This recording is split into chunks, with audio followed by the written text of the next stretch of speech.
सभी दोस्तों को नमस्कार। दोस्तों यहाँ पर 121 नंबर क्वेश्चन से हम लोग स्टार्ट करेंगे। सेट 13 है, लगभग 300 प्रश्नों की हम लोग यहाँ पर श्रृंखला को कंप्लीट करने वाले हैं। ठीक है, तो चलिए फटाफट देख लेते हैं कि डैश बच्चों के प्राथमिक समाजीकरण के लिए जिम्मेदार है। प्राथमिक समाजीकरण वो होते हैं जहाँ पर हम लोग पहली चीज को, बुनियादी चीजों को सीखना स्टार्ट करते हैं। वो कौन सा है भाई? तो प्राथमिक में पहले आता है आपका परिवार, और द्वितीयक में आते हैं आपके स्कूल या फिर आपके मंदिर मस्जिद या फिर जनसंचार जैसे कि टीवी, मीडिया, फेसबुक, ये सारे जो होते हैं ये सेकेंडरी होते हैं। ठीक है, तो सिंपल सी बात है, ये प्राथमिक समाजीकरण कौन से हैं? परिवार। राइट आंसर होगा आंसर नंबर 4। ठीक है, चलिए अगला क्वेश्चन देखते हैं कि जीन पियाजे के सिद्धांत में वह प्रक्रिया जिसमें एक बच्चा नए अनुभवों का बोध करने के लिए अपने स्कीमा को रूपांतरित और संशोधित करता है, क्या कहलाता है? कहने का मतलब क्या है कि किसी भी नई स्कीमा क्या होता है? जो आपके दिमाग में है ना, उसी को स्कीमा बोला जाता है। ठीक है, जैसे कि बैंक बैलेंस किसको कहते हैं? जो जो आपके बैंक में हो। जैसे कि बैंक बैलेंस क्या होता है? बैंक बैलेंस जो कि आपके बैंक में पैसा जितना है ना, उसको बैंक बैलेंस कहते हैं। वैसे आपके दिमाग में जो भी चीज चल रही है ना, जो भी चीज है, उसको स्कीमा कहा जाता है। ठीक है, अब उस स्कीमा को रूपांतरित करना है, चेंज करना है, या फिर उसको संशोधित करना है, तो ये क्या कहलाता है? ये कहलाता है आपका एकोमोडेशन। अब कहने का मतलब है रूपांतरित कैसे होता है, इस चीज को समझ लीजिए। जैसे कि मान के चलिए कि एक टीवी है आपके घर में, ठीक है, इसमें आप मूवीज वगैरह देखते हो, जो भी करते हो। अब उसमें क्या है ना कि उसमें अब आपको लगता है कि उसमें बहुत सारी चीजें ऐसी हैं जो कि आपको ऐड करनी चाहिए। जैसे कि अब टीवी जो है आपका स्मार्ट नहीं है, तो आपको इसको स्मार्ट करना है। तो अब क्या करोगे? क्रोमकास्ट लेकर क्या होगे? गूगल क्रोमकास्ट, और उसमें अटैच करोगे। मतलब कि आपने टीवी में क्या किया? संशोधन करा। ठीक है, और उसका स्वरूप भी बदल दिया। जब संशोधित करोगे किसी चीज को, तो उसका रूप तो बदल जाएगा। जैसे आपने क्या किया, अपने आप को 10 मिनट डेली देना स्टार्ट करा, और आपको लगा यार कि हाँ, मेरे अंदर कुछ कुछ ऐसी चीजें हैं जिसको मुझे निकाल देना चाहिए अपने शरीर के अंदर से, अपने दिमाग के अंदर से। तो आपने उन सभी चीजों को निकाला, और आपने उस चीज वहां पर अच्छी चीजों को डाला। तो आपने अपने अंदर संशोधन करा, कुछ बुराइयों को हटाया, कुछ अच्छाइयों को लेकर के आ रहे हो, संशोधित कर रहे हो अपनी गलतियों को। तो आपने क्या किया? समायोजन बनाया अपने आप से, तब जाके ये कर पा रहे हो, नहीं तो आप नहीं कर पाओगे। ठीक है, एसिमिलेशन ये होता है कि नई चीज, पुरानी चीज में नई चीज को जोड़ने के बाद वो चीज पुरानी ही रहती है। कहने का मतलब है कि ये गोलू है, ठीक है, बहुत बुरा इंसान है। ठीक है, बहुत बुरा इंसान है, इसको पापा ने अच्छा अच्छा ज्ञान दिया, ठीक है, लेकिन ज्ञान लेने के बाद भी क्या है ना, गोलू बुरा इंसान ही है। क्यों? क्योंकि नई चीज, पुरानी चीजों में नई चीजों को जोड़ने के बाद भी वो इंसान वैसा ही रह जाए, उसमें कोई बदलाव ना हो, वो क्या कहलाता है? अनुकूलन। ठीक है, और जिसमें बदलाव हो जाए, जो संशोधित हो जाए, उसको बोला जाता है समायोजन। इसमें संशोधन की बात करें, ये कीवर्ड को याद रखिएगा, जहां पर भी संशोधन की बात करेगी वो हो जाएगा 100 से संशोधन, 100 से समायोजन, और बाकी जो अपोजिट है वो अनुकूलन है, जो कि चेंज नहीं होता है। ठीक है, एज इट इज एज। ठीक है, मतलब कि एज मतलब कि जैसा था वैसा ही रहेगा, इस तरीके से याद कर लेना। ठीक है, और समायोजन इस तरीके से संशोधन से याद कर लेना। इससे ज्यादा अब ट्रिक क्या बताऊं यार। ठीक है, आंसर नंबर सेकंड जो होगा राइट आंसर होगा। और ये सारी चीजें ऐसी हैं जो भूल जाती हैं बार बार, इसमें कोई दो राय नहीं है। आप इतना मत समझना कि आपका दिमाग कमजोर है, स्कीमा भूल जाता है, अनुकूलन, समायोजन, ये हर इंसान के साथ है, वो हर इंसान भूलता है। अगर 1 महीने नहीं पढ़ोगे ना, फिर भूल जाओगे यार कौन सा वाला जिसमें संशोधन होता नहीं होता है। लेकिन जिस तरीके से मैंने बताया, एसिमिलेशन में एज मतलब कि जैसा था वैसा ही, एज इट इज, तो उसको क्या होगा? एज इट इज, जैसा है वैसा ही रहने वाला है, एसिमिलेशन। और जिसमें संशोधन हो जाए, 100 से संशोधन, 100 से समायोजन। अब ये हमेशा याद रहेगा। अब चलिए, अप्सा आलू की एक चिप्स को दिखाते हुए कहती है कि तितली जीन पियाजे के अनुसार इस प्रकार का प्रतीकात्मक विचार किस अवस्था की विशेषता है? एक अप्सा नाम की अप्सा आलू की एक चिप्स, अप्सा एक लड़की है जो आलू की एक चिप्स को दिखाते हुए कहती है, अब आलू का चिप्स आपने खाया होगा, वो तितली जैसा दिखता है उसका पंख। तो उसने बताया कि देखिए तितली, तो ये जीन पियाजे के हिसाब से वो किस अवस्था में है? तो देखिए, वो तितली बोल पा रही है, तो वो 0 से लेकर के 2 वर्ष की अवस्था में तो हो ही नहीं सकती। उसके अंदर कुछ ना कुछ दिमाग में डेवलपमेंट तो है। पूर्व संक्रियात्मक में वो कम ज्यादा फर्क नहीं कर पाती, हर एक चीज को कहीं ना कहीं रिलेट नहीं कर पाती है। तो ये वाला जो होगा वो राइट आंसर होने वाला है। मूर्त संक्रियात्मक अवस्था में वो जो चीज देखती है उस चीज के बारे में बता देगी। अगर तितली को देखेगी तो तितली बोलेगी, क्योंकि यहाँ पर जो चीज दिखता है वो वही चीज बताते हैं बच्चे। ठीक है, अमूर्त संक्रियात्मक में क्या होगा? आप चिप्स बोलोगे ना, तो चिप्स देख करके नहीं, चिप्स का नाम सुन करके उसको सारे ब्रांड याद आ जाएंगे, कौन सा चिप्स है, कौन सा चिप्स कितने का आता, 5 में कौन सा पैक आता, किसमें 10-15% एक्स्ट्रा दे रहे हैं। ये सारी चीजें ना अमूर्त वाले बच्चे कर पाते हैं। मूर्त में दिखेगा तो बताएंगे। इसमें बच्चे कंफ्यूज रहते हैं, 2 से लेकर के 7 साल वाले जो बच्चे होते हैं वो कंफ्यूज रहते हैं, हर एक चीज में कंफ्यूज होंगे यहाँ पर, क्योंकि दुनिया में जब नई नई चीजें आप देखोगे तो कंफ्यूज तो होगे ही। और 0 से लेकर के 2 वर्ष के बाद जब वो स्टार्ट होते हैं, अपने पैरों पर खड़ा होकर के दोस्त यार बनाने की कोशिश करते हैं, खेलने कूदने की कोशिश करते हैं, तो भ्रम की स्थिति पैदा होती है। जब भ्रम की स्थिति पैदा होगी तो ये चिप्स को तितली बोलेंगे, तितली को चिप्स बोलेंगे। ठीक है, तो राइट आंसर होगा आंसर नंबर 2 होगा। इसमें बच्चे जो होते हैं पूर्व संक्रियात्मक अवस्था में संरक्षण की कमी होती है, कम ज्यादा में फर्क नहीं बता पाते हैं, जीववादी चीजें होती हैं, मतलब हर चीज में उनको लगता है कि हर चीज में जीवन होता है। ठीक है, और चीजों को सीरियल से नहीं लगा पाते हैं। ठीक है, अरेंज नहीं कर पाते हैं, और ए से लेकर के जेड तक पढ़ तो देंगे, लेकिन जेड से लेकर के ए तक इरिवर्सिबिलिटी इसमें पाई जाती है, रिवर्स नहीं कर पाते हैं ये चीजों को। ठीक है, तो ये सारे गुण हैं। आंसर नंबर 2 जो होगा राइट आंसर होगा, क्योंकि वो चिप्स को तितली के साथ कंपेयर कर रहा है। ठीक है, चलिए लेव वाइगोत्स्की निम्न में से किन कारकों को संज्ञानात्मक विकास के लिए महत्वपूर्ण नहीं मानते हैं? समाज, वाइगोत्स्की समाज को तो मानते हैं ना, कहते हैं कि समाज तो बहुत इंपॉर्टेंट है। उनका सिद्धांत ही है सोशल को लेकर के। ठीक है, उनका सिद्धांत है सोशल को लेकर के, सोशल कल्चरल। ठीक है, ये सारी चीजें उनके सिद्धांत में आती है। ठीक है, तो सोशल मतलब सामाजिक, कल्चरल मतलब मतलब कि सांस्कृतिक। ठीक है, डेवलपमेंट मतलब कि विकास। ठीक है, तो सामाजिक तो है ही, संस्कृति भी है, और ये भाषा के बारे में बात करते हैं कि पहले भाषा आता है, फिर जाके संज्ञान मतलब कि ज्ञान विकसित होता है। ठीक है, तो मैंने आपको क्या बताया था, वाइगोत्स्की में पहले भाषा आता है। ठीक है, और पियाजे में पहले ज्ञान आता है, फिर जाकर के भाषा आता है। इसको याद रखेंगे, बार बार पूछा जाता है। वाइगोत्स्की पहले भाषा, फिर संज्ञान ज्ञान, पियाजे पहले ज्ञान आएगा, फिर भाषा आएगा।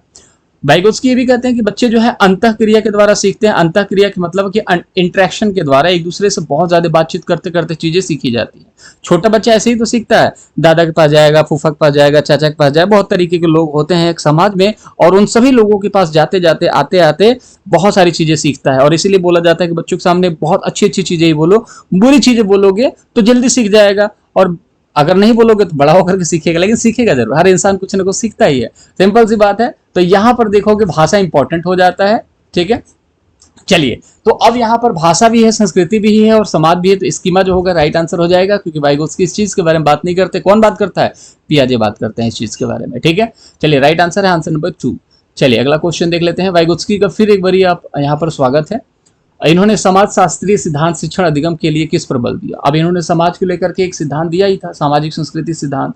तो इन्होंने समाज के लेकर के मतलब कुछ शिक्षण विधियों के बारे में बात करी कि समाज में किस तरीके से शिक्षा को गेन किया जा सकता है प्रगतिशील कक्षा में, या फिर अगर आप आगे बढ़ना चाहते हैं तो क्या कुछ अपनाना चाहिए। आपको पुरस्कार देना चाहिए अपने बच्चे को कि बेटा इस बार अच्छे नंबर लाया तो तुझे साइकिल, अगली बार लाया तो साइकिल, अगली बार लाया तो मोटरसाइकिल, फिर उसके बाद सारे आपके अवार्ड खत्म हो जाएंगे और बच्चा चला जाएगा 12th में। अब वो मांगेगा मर्सरीज, कहां से दे पाओगे? नहीं दे पाओगे ना, फिर बच्चा नहीं लाएगा नंबर। ठीक है, उसका मोटिवेशन डाउन हो जाएगा। बच्चे को उतना ही मोटिवेशन दो जितना जरूरी है। देखो ये है मोटिवेशन, ये है, आप देखो ये है बच्चा, ये है आग, और ये है पानी। ठीक है, पानी मतलब बर्फ, याद रखो। ठीक है, बहुत ज्यादा बर्फ के पास भी नहीं ले जाना है, बहुत ज्यादा आग के पास भी नहीं ले जाना है, मिले जुले अवस्था में रखना है बच्चे को। ठीक है, तो बहुत ज्यादा दंड भी नहीं देना, बहुत ज्यादा पुरस्कार भी नहीं देना। अगर ज्यादा दंड दोगे तो भी बच्चा नेगेटिव हो जाएगा, ज्यादा पुरस्कार दोगे तो भी नेगेटिव हो जाएगा। बीच में रहना है बच्चे को, इतना रहना है कि बच्चा दंड भी समझ जाए, आंख दिखाओ तो भी समझ जाए कि हाँ पापा गुस्से में है और हमने गलती करी। ठीक है, तो इतना बना करके बच्चे के साथ चलना पड़ेगा। दंड और सजा और पुरस्कार से कुछ भी नहीं होने वाला समाज में। वेधन रसवरण याद कराने से कुछ भी नहीं होगा कि ये पोयम याद कर लो तो फिर ये फॉर्मूला याद कर लो, इससे नहीं होगा। सहकर्मी, बातचीत और पाड़ मतलब कि जिसके पास ज्ञान है वो ज्ञान को सर्वाइव मतलब कि सर्व कर सकता है दूसरों के साथ। ठीक है, आपको अगर आता है और मुझे नहीं आता है तो आपने मुझे बता दिया, तो आपने मुझे पाड़ देने का कार्य किया।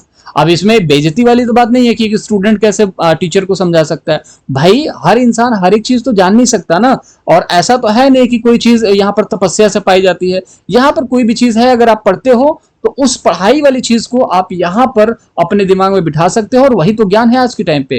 कोई ऐसा तो है नहीं हिमालय पर जाकर के तपस्या करके इन सभी ज्ञान को अर्जित कर रहा है। किताबों में सारी चीजें, सभी चीजें पढ़ रही हैं। अगर कोई चीजें छूट जाती हैं और आपने उसको करेक्ट कर दिया, वो चीजें हमें बता दी, तो ये पार देने का कार्य करते हैं आप। और बातचीत करने से ही समस्या का हल होता है। अब समरूपकों और कलन विधियों का प्रयोग करना ये तो बिल्कुल गलत हो गया। आंसर नंबर हो जाएगा आंसर नंबर 3 हो जाएगा।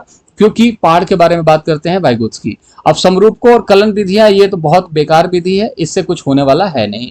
ठीक है, तो ये इनका कोई सिद्धांत का पार्ट है ही नहीं। आंसर नंबर 3 जो होगा राइट आंसर हो जाएगा। ठीक है, चलिए अब देखिए, एक बाल केंद्रित कक्ष में शिक्षक जो है उसकी भूमिका है कि उसकी कोई भूमिका नहीं है, ऐसा नहीं है यार। कक्ष में शिक्षक की तो भूमिका है, ये तो गलत हो गया। निष्क्रिय भूमिका निभाते हैं, ऐसा नहीं है। बाल केंद्रित कक्ष में जो शिक्षक हैं वो अधिगम को बढ़ावा देने के लिए सहयोगात्मक कक्षा संस्कृति का निर्माण करता है। अरे इससे बढ़िया आंसर क्या हो सकता है? बच्चों को निर्देश देने के लिए एक तानाशाही, ये तो सरासर गलत है। आंसर नंबर जो हो जाएगा, थर्ड आंसर हो जाएगा। एक टीचर को क्लास के अंदर क्लास के अंदर सहयोगात्मक कक्षा संस्कृति का निर्माण करना चाहिए। कहने का मतलब है कि अगर कोई बच्चा ऐसा है कि अगर वो कल एब्सेंट था तो उसकी होमवर्क की जो कॉपी है ना वो कंप्लीट होनी चाहिए, और एक बच्चा उसको सहयोग दे कि कल क्या क्या पढ़ाया गया था उसको पता होना चाहिए। क्योंकि हो सकता है कि जो बच्चा आज सिखा रहा है कि हाँ बेटा ये देखो ये है होमवर्क, कल टीचर ने पढ़ाया था। ठीक है, अब टीचर ने इन दोनों बच्चों को, ए है और बी है, ए आया था और बी नहीं आया था, तो इसने इसको होमवर्क करा दिया। लेकिन हो सकता है कि ए किसी दिन ना आए, बी आए, तो बी भी तो कराएगा। अदरवाइज ये नहीं कराएगा बी को होमवर्क तो बी भी एक दिन आएगा, ए नहीं आएगा तो होमवर्क नहीं कराएगा, तो क्लास का रेपुटेशन खराब होगा और जो नॉलेज है ना वो एक दूसरे तक नहीं पहुंच पाएगी। और नहीं पहुंच पाएगी तो इसमें टीचर को तो अगर सैलरी मिले तो अच्छी बात है। अगर टीचर वाकई में सीरियस है कि यार बच्चों के साथ अच्छा होना चाहिए, बच्चे ग्रोथ करें और हर एक टॉपिक जो है क्लियर हो, क्रिस्टल क्लियर हो, तो उनको यहाँ पर ये वाली भावना तो जागृत करनी पड़ेगी। और इस तरीके की संस्कृति हर एक कक्षा के अंदर नहीं देखने को मिलती है, लेकिन हाँ अगर टीचर अच्छा हो तो बना करके रख सकता है। बहुत इंपॉर्टेंट है, राइट आंसर 3 होगा। ठीक है, चलिए अगला क्वेश्चन देख लेते हैं। उस स्तर की पहचान करें जो लॉरेंस कोहलबर्ग के नैतिक विकास के सिद्धांत में सामाजिक अनुबंध अभिन्यास के चरण को रेखांकित करता है।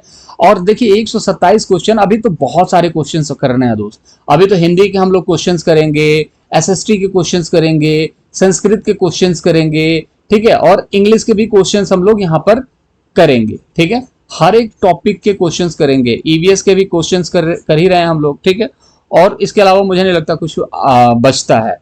मैथ वगैरह भी हम लोग करेंगे, इसको लेकर के निश्चिंत रहें, मैथ भी करेंगे। तो सारे सब्जेक्ट करेंगे, इस पर काम चल रहा है दोस्त। पीडीएफ इसकी तैयार हो रही है और इसका जो फ्रेश कंटेंट है फ्री में यहाँ पर पढ़ सकते हैं आप लोग। आपकी इच्छा है दोस्त, अगर आप पीडीएफ से पढ़ना चाहते हैं, यहाँ पर पीडीएफ भी अपलोड किया जा रहा है, अपडेट किया जा रहा है, यहाँ पर पीडीएफ भी आपको मिल जाएगी, तो पीडीएफ भी ले सकते हैं। 300 प्लस प्रश्न क्वेश्चन की सीरीज है, वो तो मैं कंप्लीट करवाऊंगा ही करवाऊंगा। ठीक है, चलिए देख लीजिए। सामाजिक अनुबंध के बारे में बताया था। अनुबंध मतलब होता है कॉन्ट्रैक्ट। कॉन्ट्रैक्ट को क्या किया जा सकता है? तोड़ा जा सकता है। ठीक है, अब यहाँ पर देखिए सामाजिक अनुबंध अभिन्यास। अब इसको कॉन्ट्रैक्ट तोड़ने वाली बात कहां पर देखने को मिलती है? आदर्श पारस्परिकता की समझ। ठीक है, सामाजिक व्यवस्था सुनिश्चित करने के लिए नियम महत्वपूर्ण है। ये तो आप देखोगे कि नियम मौजूद है तो सोशल लॉ एंड ऑर्डर वाली स्थिति हो जाती है। मानव उद्देश्यों को आगे बढ़ाने के लिए कानूनी नियमों लचीले उपकरण है। स्वविवेक चुने हुए नैतिक सिद्धांतों द्वारा सही कार्यवाही को परिभाषित करना। तो सिंपल सी बात है यार, यहां पर देखो कानूनी और नियम लचीले उपकरण है। लचीले मतलब कि क्या है? इसको आप मॉडिफाई कर सकते हो, बदलाव कर सकते हो, क्योंकि कॉन्ट्रैक्ट है, तोड़े जा सकते हैं, मरोड़े जा सकते हैं, बदले जा सकते हैं। तो लचीले चीजें में क्या होता है? उसको तोड़ मरोड़ के किया जा सकता है, अपने हिसाब से उसको एडजस्ट किया जा सकता है। तो राइट आंसर हो जाएगा आंसर नंबर 3। नैतिक विकास के सिद्धांत किसने दिए थे? कोहलबर्ग ने दिए थे, और इस चीज के बारे में हमने बात कर ही ली है। ठीक है, इन्होंने 3 तरीके के सिद्धांत, 3 लेवल बताए हैं नैतिक विकास के सिद्धांत में। पहला है पूर्व परंपरागत, दूसरा है परंपरागत, तीसरा है उत्तर परंपरागत। 3 लेवल है। हर लेवल में 2-2 चीजें देखने को मिलती हैं। पहला है दंड और आज्ञा। दूसरा है टिट फॉर टैट, मतलब जैसा करोगे वैसा आपको मिलेगा। तीसरा है गुड बॉय गुड गर्ल। ठीक है, चौथा है सोशल लॉ एंड ऑर्डर। 5वां है सोशल कॉन्ट्रैक्ट, जो कि यहाँ पर साफ साफ दिख रहा है, 5वां पार्ट है। और 6वां है यूनिवर्सल मोरालिटी, जिसमें लोग जो है ना अपने परिवार से खुद से ज्यादा नैतिकता की बात करते हैं कि यार ये है तो मानव जीवन सरवाइव कर सकता है। तो अपनी जान की परवाह किए बिना भी अपनी मोरालिटी को वहां पर कहीं ना कहीं आप दिखाते हैं दुनिया के सामने। बहुत कम लोगों के अंदर ही देखने को मिलता है। राइट आंसर है आंसर नंबर 3। रीजन, क्योंकि ये एक लचीला नियम उपकरण के बारे में बात करता है। अपने हिसाब से बच्चे जो है इसको चेंज कर सकते हैं। एक चीज और बताना भूल गया कि पूर्व परंपरागत की जो एज होती है वो एज के बारे में बता देता हूं। इसकी जो एज होगी वो 4 से लेकर के 10 साल होगी। इसकी जो होगी 10 से लेकर के 13 साल, और उत्तर परंपरागत की 13 से लेकर के एबव ऊपर तक जाएगी। मैं बार बार इसलिए रिपीट करता हूं दोस्त, ताकि आपको चीजें ना क्रिस्टल क्लियर होती चले। चलिए आंसर नंबर 3 राइट आंसर था। अगला क्वेश्चन है, भारत में अधिकांश कक्षाएं बहुभाषी हैं और शिक्षक द्वारा डैश डैश के रूप में देखा जाना चाहिए। तो बहुभाषिता क्या है कि बहुत सारी भाषाओं का ज्ञान। अब देखोगे कुछ कुछ शब्द मैं इंग्लिश में इस्तेमाल करूंगा, यहाँ पर आप देखो हिंदी लिखा हुआ है, यहाँ पर PYQ मतलब प्रीवियस ईयर क्वेश्चंस शॉर्टकट लिखे हुए हैं, यहाँ पर इंग्लिश लिखा हुआ है, यहाँ पर भी इंग्लिश लिखा हुआ है, यहाँ पर भी इंग्लिश लिखा हुआ है। ये जो है आपका ये पूरा ये जो दिख रहा है आपको वाटरमार्क, ये भी आपका इंग्लिश में है। तो क्यों? तो यार देखो, ये एक संसाधन के रूप में इस्तेमाल करना चाहिए, एक बाधा नहीं है, ठीक है, एक बोझ नहीं है, एक समस्या नहीं है। आप देखो, आप और आपके भाई या आपकी बहन, उन दोनों में कहीं ना कहीं दोनों को मिला करके, माँ बाप को मिला के परिवार बनता है। अकेला तो परिवार नहीं बन सकता। तो बहुत सारे भाषाएं जानने के बाद ना आपका ज्ञान का लेवल बढ़ेगा, क्योंकि एक भाषा दूसरे भाषा को ना एक्सेलरेट करती है, एक एनर्जी देती है। जैसे कि आप हिंदी जानते हो ना, और थोड़ी सी इंग्लिश अगर आपको आ जाए तो हिंदी को और बूस्ट मिल जाता है और आपका कॉन्फिडेंस बढ़ने लगता है। और अगर हिंदी अच्छा बोलते हो और इंग्लिश भी बोलना सीख जाते हो तो आपको वहां पर भी कॉन्फिडेंस मिलेगा। और दोनों बाइलिंगुअल अगर बताते हो, बात करते हो, तो इस आपका कॉन्फिडेंस और बढ़ेगा। तो सिंपल सी बात ये स्पष्ट है कि यहाँ पर बहुभाषिता को एक संसाधन के रूप में इस्तेमाल करना चाहिए, क्योंकि वाकई में अच्छा चीज है, ठीक है। और इसको इस्तेमाल करने से बच्चों के अंदर एक समझ विकसित होती है और बच्चों के अंदर कॉन्फिडेंस होता है। वो अपने आप को फील नहीं करते कि यार हम लोग ना बेकार हैं और किसको इंग्लिश आती है, इसको हिंदी आती है, हमें तो अपनी क्षेत्रीय भाषा आती है। हर एक भाषा इंपॉर्टेंट है और नई शिक्षा नीति में सारे भाषाओं को यहाँ पर प्रायोरिटी दी गई है। Right answer, answer number first है। चलिए अगला क्वेश्चन देख लेते हैं कि एक शिक्षक हमेशा लड़कों को फर्नीचर को हिलाने और कार्य जैसे कार्य करने के लिए कहता है, लड़कियों को कक्षा को साफ सुथरा रखने के लिए धारणा उपयुक्त नहीं है। क्योंकि यह जो है उदाहरण है, ठीक है। यहां पर देखिए, लड़कियों को कक्षा को साफ सुथरा रखने के लिए कहता है, यह धारणा उपयुक्त नहीं है। क्यों नहीं है? इसका उदाहरण है, किस चीज का उदाहरण है भाई? 4 ऑप्शन में से आपको यहां पर टिक करना है। अब देखो, ये शिक्षक साहब हैं, इनको लगता है कि लड़के बहुत शारीरिक रूप से मजबूत होते हैं, तो इनसे फर्नीचर हिलवाओ, बेंच कहो कि हाँ दूसरे रूम में कार्यक्रम होने वाला है, फटाफट तुम लंबे हो, हाँ चलो तुम लोग जाओ, बेंच उठा करके ले आओ, इस रूम में लगाओ। हाँ लड़कियां एक काम करो, तुम लोग साफ सफाई कर दो। और बहुत सारी लड़कियां ऐसी होती हैं जो साफ सफाई करने से मना कर देती हैं, उसको लेकर के भी लड़ाइयां हो जाती हैं भाई स्कूल में, ठीक है। लेकिन ऐसा नहीं है, साफ सफाई जरूरी नहीं जबरदस्ती, अगर कोई मन करे, जिसका करना है तो वो करेगा, जिसका नहीं करना है नहीं करेगा, जिसको फर्नीचर उठाना है करेगा। तो उसमें धमकी दे दी जाती है, तुम्हें फेल कर देंगे, तो तुम्हें ये कर देंगे, तुम्हारे नंबर काट दिए जाएंगे, अपने बाप को बुला के लाना, इस तरीके की चीजें स्कूल्स में चलती हैं, ठीक है। अब लड़कियों से बोला जाएगा तुम रंगोली बनाओ, लड़कियां तो शौक से रंगोली बनाती हैं, क्योंकि उसमें तो भाई मैंने बनाया, इस तरीके से फोटो शूट वगैरह भी होता है, चलो ठीक है। लेकिन ऐसा नहीं है कि लड़के रंगोली नहीं बना सकते और लड़कियां फर्नीचर नहीं उठा सकती, ठीक है। ये सारी चीजें जेंडर रूढ़िवादिता का कार्य है, ये काम को बांट दिया गया है। अब यहाँ पर बहुत सारे लोग सोचेंगे, सही बात तो है, आदमी जो है शरीर से मजबूत होता है, तो कहीं ना कहीं उसको फर्नीचर उठाने वाली काम तो सही दिया जा रहा है, लेकिन ऐसा नहीं है। एक सिंपल सी चीज है, एक चीज को अगर आप लेकर के चलोगे ना कि हाँ ये आदमी के लिए, औरत के लिए है, तो आप हर एक चीज में तर्क ढूंढ सकते हो कि सही बात है, लड़के जो है डॉल से थोड़ी ना खेल सकते हैं, लड़के तो कार से ही खेलेंगे। सही बात है, लड़कियां मैथ में तेज थोड़ी ना होती हो, तो लड़के ही होंगे। तो ये सारे तर्क जो है आप सोचोगे तो आपके हिसाब से सही भी हो सकता है, और अगर लॉजिकल देखोगे तो ये सारी चीजें जो है वाहियात है, गलत है, क्योंकि ये रूढ़िवादिता का एक पार्ट है और इसको बदलने की सख्त जरूरत है। और वही है ना, सोशल कॉन्ट्रैक्ट वाले बदलने की कोशिश कर रहे हैं, जो कि 10 से लेकर के जो कि 13 से लेकर के ऊपर वाले हैं, नैतिक विकास के सिद्धांत वाले, वो लोग चेंज करने की कोशिश कर रहे हैं भाई। जहां पर भी लगता है कि रूढ़िवादिता है उसको चेंज करने की कोशिश करते हैं। राइट आंसर है आंसर नंबर फर्स्ट। चलिए ठीक है, अगला क्वेश्चन देख लेते हैं। निम्न में से कौन सा स्थूल कौशल के उपयोग का एक उदाहरण है? दौड़ लगाना, पानी के बोतल को उंगलियों से खोलना, किताब के पन्नों को पलटना, पेंसिल पकड़ना। अब उंगलियों का जहां पर भी इस्तेमाल है, उंगलियों का, ये उंगली है, ये है, किताब के पन्नों को भी आप उंगलियों से ही पलटोगे, पेंसिल को भी उंगलियों से ही पकड़ोगे। 3 ऑप्शन जब एक जैसे दिखते हैं ना, तो इनको हटा के राइट आंसर हो जाता है आंसर नंबर फर्स्ट। अब ऐसा क्यों होगा? देखिए, एक होता है सूक्ष्म, सूक्ष्म मतलब कि माइक्रो, एक होता है स्थूल, स्थूल मतलब कि बड़ा। अब उंगलियां कैसी होती हैं? छोटी होती हैं, और स्थूल मतलब होता है बड़ा, मतलब कि पैर। तो दौड़ने वाला काम कौन करेगा? पैर करेगा। और उंगलियों वाला काम कौन सा है? खोलना। तो ये सब क्या होंगे? सूक्ष्म। जो काम उंगलियों से हो जाए उसको सूक्ष्म बोला जाता है, जो काम पैर से और हाथ से हो जाए उसको क्या बोल, जैसे बॉल को पकड़ना, ठीक है। अब पेंसिल को पकड़ना क्या है? पेंसिल को पकड़ना किससे है? उंगलियों से। बॉल को किससे पकड़ोगे? हाथ से पकड़ोगे, ठीक है। तो पेंसिल को पकड़ना क्या हो जाएगा आपका? सूक्ष्म हो जाएगा, और बॉल को पकड़ना क्या हो जाएगा? स्थूल हो जाएगा, ठीक है। एक सिंपल सा उदाहरण मैंने आपको यहाँ पर समझा दिया, ठीक है। इसका जो राइट आंसर होगा, आंसर नंबर फर्स्ट होगा। अब देखिए 300 प्लस क्वेश्चन की सीरीज चल रही है, चैनल को चाहे तो सब्सक्राइब कर सकते हैं लाल बटन दबा करके। पीडीएफ जो है टेलीग्राम पर मिल जाएगी, यहां पर भी मिल जाएगी। कंटेंट भी पढ़िए, आराम से पढ़िए, यहीं पर सेल्फ स्टडी आपकी हो सकती है, क्योंकि यहाँ पर कंटेंट आपको, आप एक पढ़ोगे दूसरा मिल जाएगा, दूसरा पढ़ोगे तीसरा मिल जाएगा, और अपडेटेड कंटेंट मिलेगा और मजा आएगा आपको। और साथ ही साथ कुछ क्वेश्चन आंसर प्रैक्टिस भी है, और डेली बेसिस पे मैं 15-20 क्वेश्चंस करवा ही रहा हूं, 2 सब्जेक्ट को लेकर के, और बाकी सब्जेक्ट के भी करवाऊंगा। तो बाकी मुलाकात अगली वीडियो में करेंगे दोस्त, अपना ख्याल रखिएगा।